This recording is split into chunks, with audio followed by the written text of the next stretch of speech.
Hello and welcome to the Fight IQ podcast. My name is Jesse Day and this podcast is sponsored by High Kick Creative, Black Belt Marketing Solutions for the martial arts industry. And I'm beyond excited today, guys, about this episode because it's all about ruthless Robbie Lawler, one of my favorite fighters, and about the philosophy of Stoicism, something I've really dived into and fallen in love with recently. And I wanted to draw some parallels between the way that Robbie approaches fighting and the philosophy of Stoicism. Now, a bit of a disclaimer before we begin. I'm not saying Robbie is a practicing Stoic or that he has ever studied the subject, and I'm also not saying everything he does aligns with the philosophy of Stoicism. Rather, I'm drawing certain comparisons to fundamentals of Stoicism and Robbie's attitude and approach when it comes to the fight game, so let's get into it.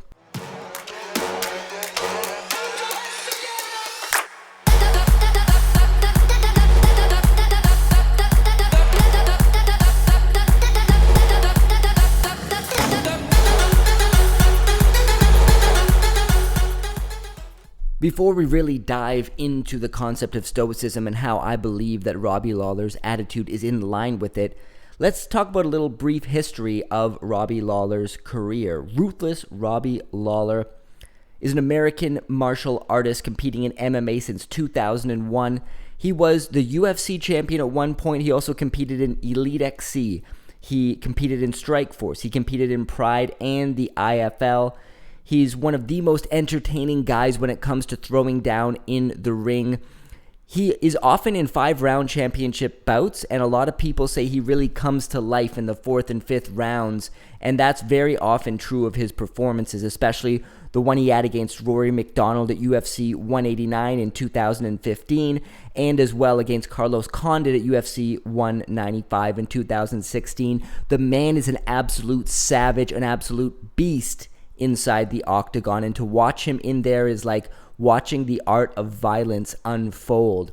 He will take two to give one, but that one will knock you out, and he's a savage, and that's why I'm subtitling this episode Robbie Lawler, Savage Stoic. Now, as I mentioned in the beginning, I'm not saying he's actually a practicing Stoic, but when it comes to performing on fight night, there is nobody more capable than him. And his attitude outside of the octagon, though, is why I wanted to make this episode.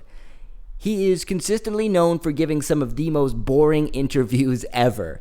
But if you really sit and listen to what he has to say, there is so much wisdom in there. The reason people say he's so boring in his interviews is because he doesn't trash talk other fighters. He doesn't make a big to-do about all of the hoopla surrounding the fight.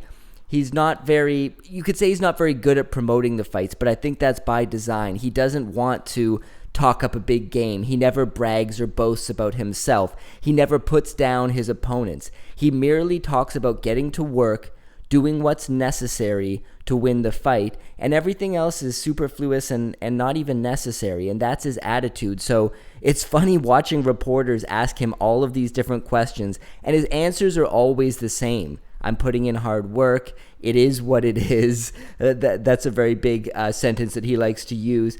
And he's very calm at all times. He never gets angry. He never gets agitated. He's always very level-headed. So with that background in mind, let's begin with a lecture. The only matter of concern to a wise and philosophic individual is the things completely under your control. You can't control the movements of the sun and the planets. You can't control whether a leaky ship sinks or makes it to port. You can't control the weather. You can't control other people. You can't control the society around you.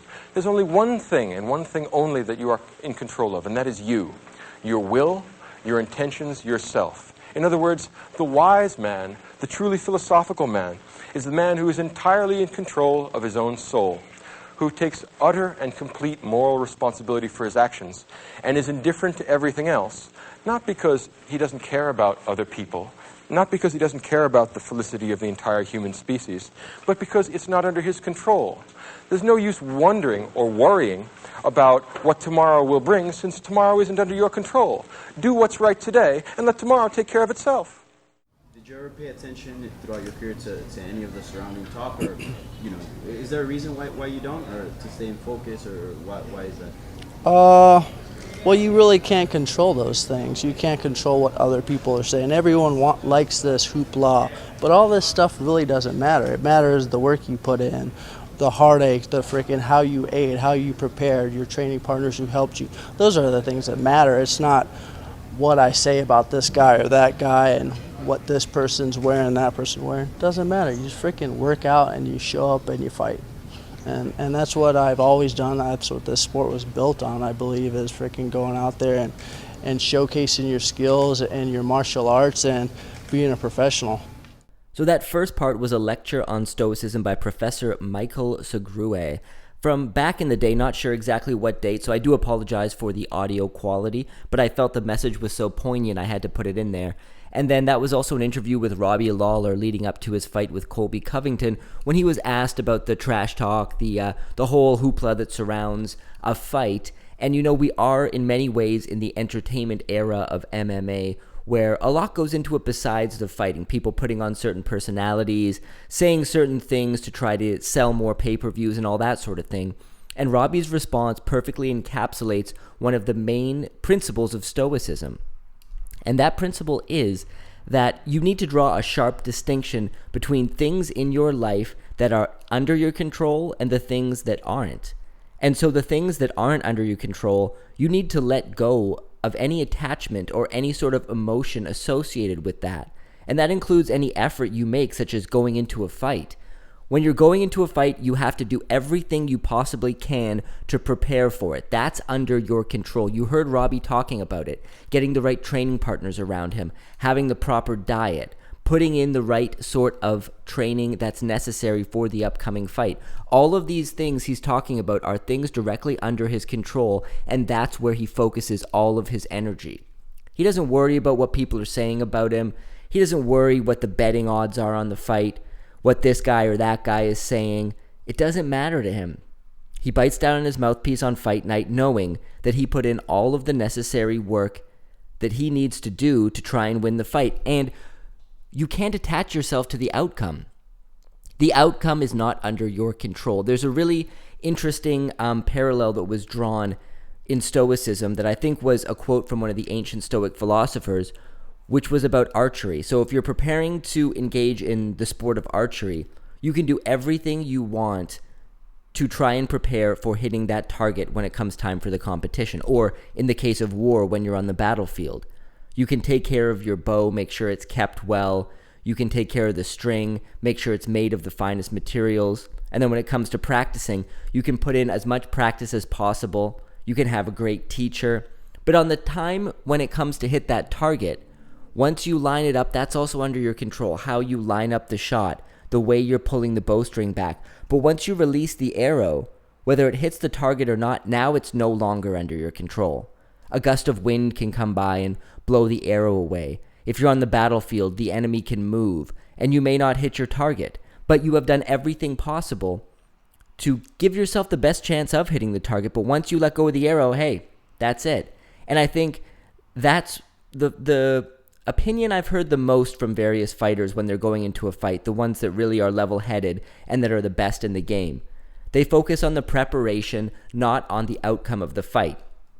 They give themselves the best chance on fight night of getting a victory, but once you're in the octagon, once you're in the ring and you're executing your game plan and you're doing the best you can, you've already put in all the work for the preparation. So whether you come up with a victory at that point is up to how you perform in the moment, and after it's all over, you can't really have any regrets, and there'll be more on that later, because that particular fight for Robbie Lawler with Colby Covington did not go his way, and we're going to see his reaction to that loss later, which is another key element, I believe, of the way that his mentality and his attitude lines up with Stoic philosophy.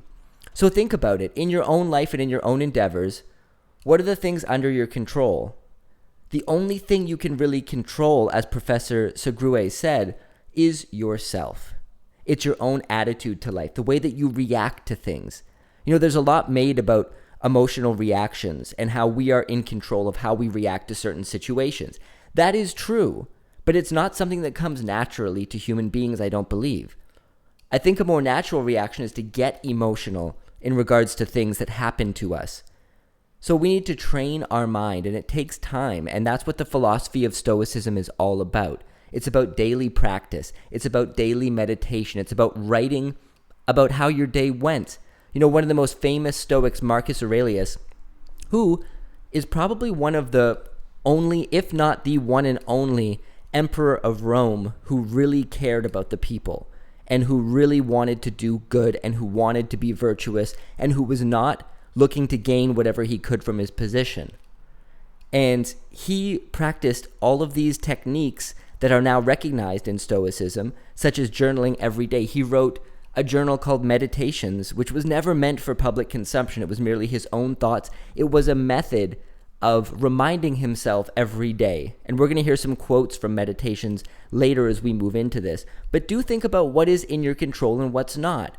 And if you have certain flaws that you react to situations that are not under your control, then you can work on those things, but it takes daily practice. It's not it's not a switch you can suddenly turn on that, oh, I don't care about that anymore. Oh, I'm not going to be bothered today by these things that annoy me, this annoying coworker, or this deal that fell through, or this relationship, this romantic interest I had who doesn't want me, who has rejected me in some way. I'm just going to stop caring about that stuff. It's not necessarily that easy. It takes hard work and dedication, just like the training of a fighter. And we know that so much of fight training is not just physical, but mental as well.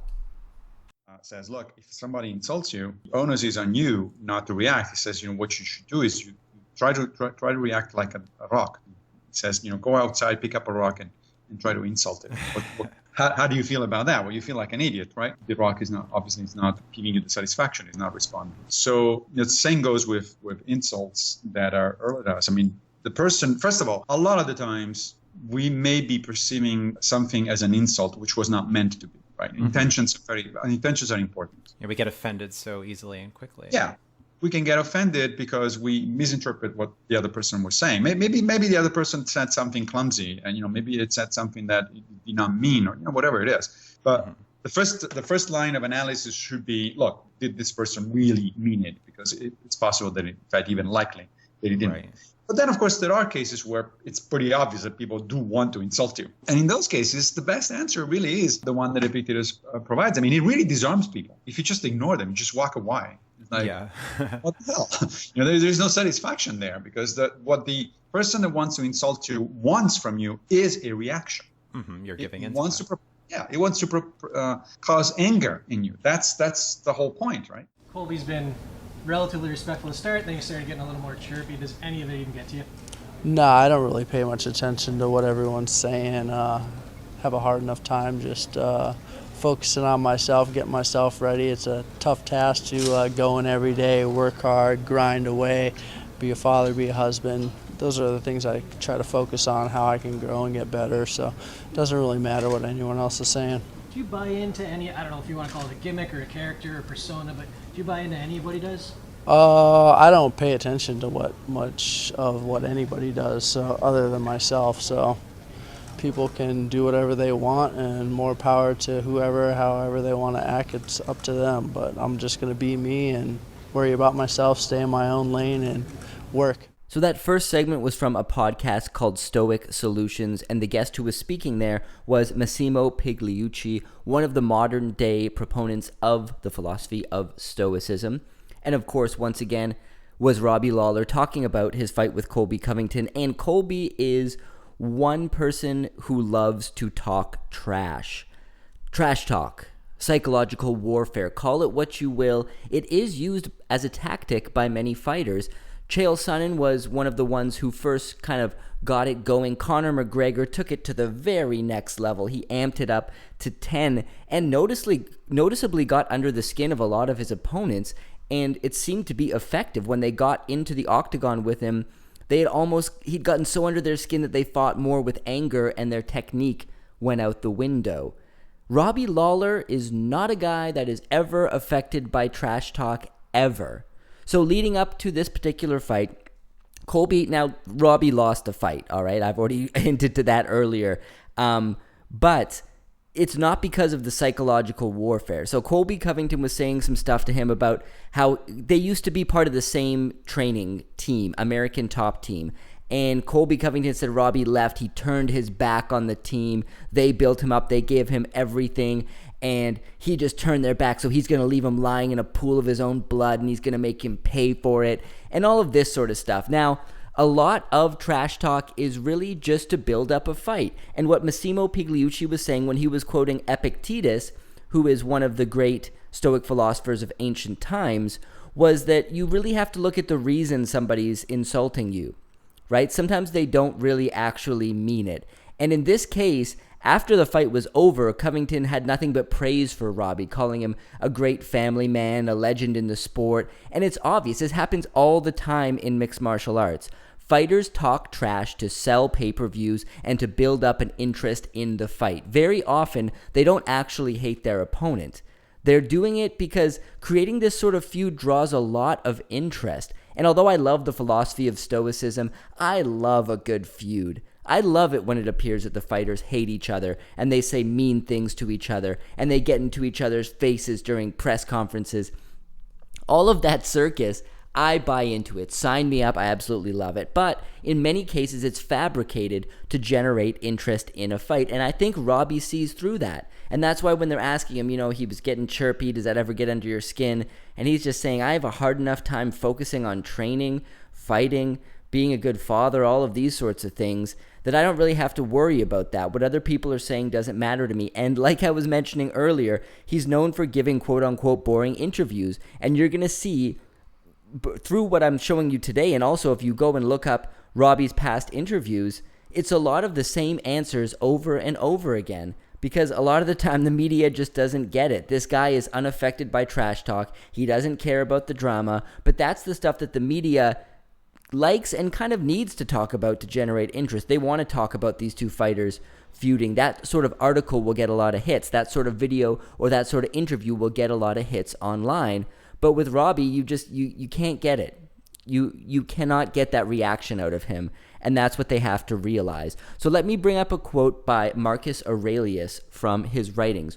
When another blames you or hates you, or people voice similar criticisms, go to their souls, penetrate inside, and see what sort of people they are. You will realize that there is no need to be racked with anxiety that they should hold any particular opinion about you. That, my friends, is very powerful. Because look, when people go around spreading blame, spreading hate, or criticizing you unjustly, it happens all the time these days online, as we call them keyboard warriors. They'll send hate your way. I'm sure I'm going to get hate for this podcast at some point or another. But the type of person who literally goes around hating on people, finding negative things to then voice their opinions on, is not living a life that is congruent with nature, and it's not harmonious. Now, as I mentioned in the case of Colby Covington, he's doing it to sell pay-per-views. He's built up a certain gimmick that's almost like a WWE character, and I actually like it. I like what he's doing. He takes it too far sometimes. He crosses the line.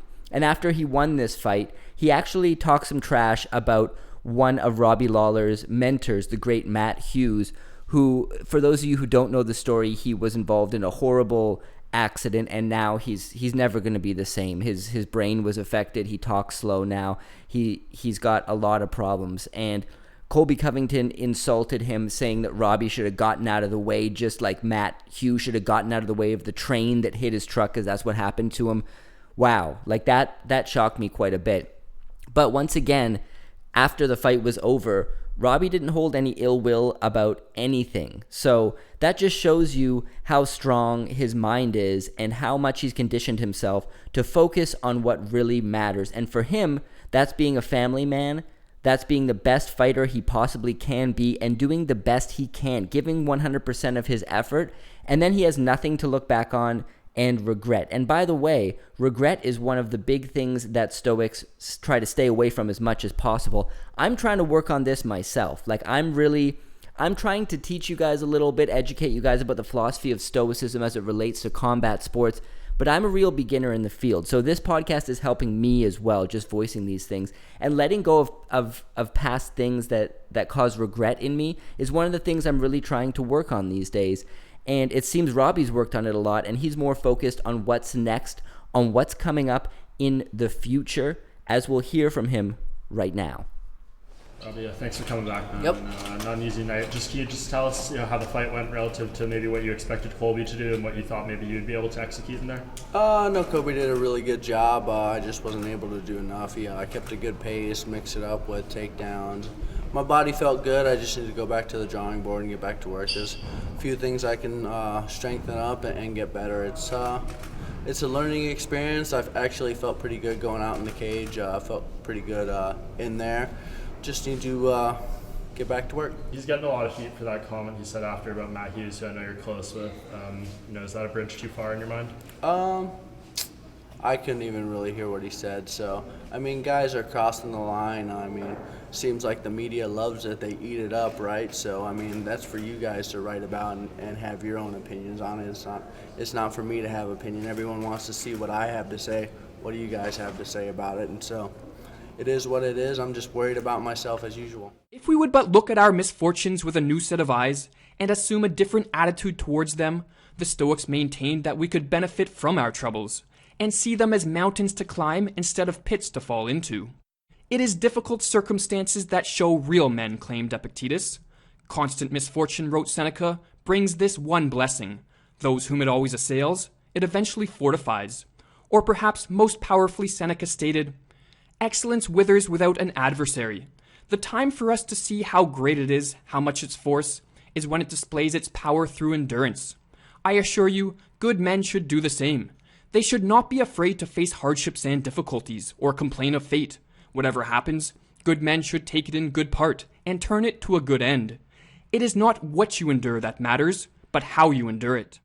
So that first part was the post-fight interview with Robbie Lawler after he lost a unanimous decision to Colby Covington, talking about it was a learning experience. He hoped to grow from it. He needs to go back to the drawing board and get better. And also his reaction to the insult hurled at both him and his close friend and mentor, Matt Hughes. And you can tell that he wasn't really bothered by it personally so much, but he was a little bit upset that the media blows these things out of proportion and that they love it so much. And that's a big point of Stoicism as well. It's not about being indifferent, because he obviously wants to see a change happen in the sport. He wishes that it wasn't the way it was, that it was just about fighting, but he knows that he doesn't have any control over that. So, as he loves to say, it is what it is. And that second part was from a YouTube channel called Academy of Ideas, Introduction to Stoicism.